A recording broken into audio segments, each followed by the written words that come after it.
2 days leadership training at team building activity isinagawa ng First Civil Military Operation Diplomats Company sa pangunguna ni Captain Sander M. Dueta, AJS Philippine Army, kasama ang Naga City Mobile Force Company at Naga City Search and Rescue Unit sa grupo ng Metro Naga Youth Development and Empowerment Federation na ginanapa sa Metro Naga Sports Complex, Barangay Pakul, Naga City, nito lamang ika-12 ng Hulyo 2024.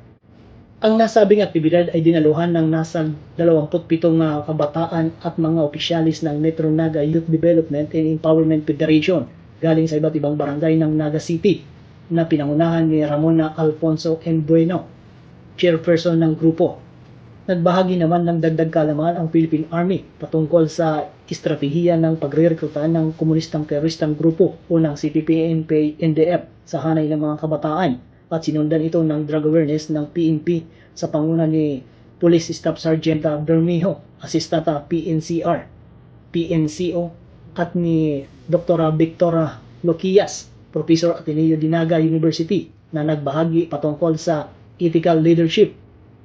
Layunin ng nasabing aktibidad na mas paunlarin at hasain ang mga kakayahan ng bawat kabataan upang maging responsable bilang isang mamamayan na may pagmamahal at malasakit sa bayan.